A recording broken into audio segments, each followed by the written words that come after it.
Hello guys, आज हमारे पास roller आया हुआ है। बहुत दिनों के बाद ये गाड़ी आई है। बहुत कम गाड़ी बचे हुए हैं, ये बहुत कम गाड़ी बचे हुए हैं।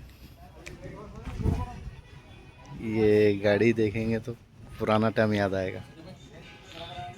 इसका एक प्रॉब्लम है, और ये रोलर का व्हील है। व्हील के बोल्ट के होल हैं पूरे ऑब्लॉन्ग हो चुके हैं पूरे। हाँ,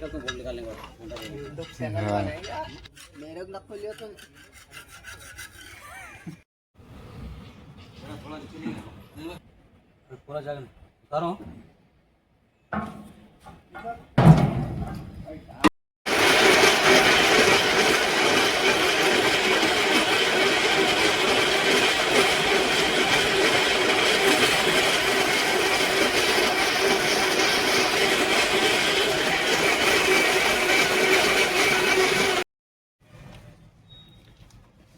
इसका काम कंप्लीट हो गया।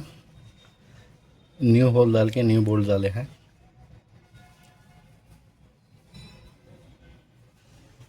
अब फिटिंग कर रहे हैं।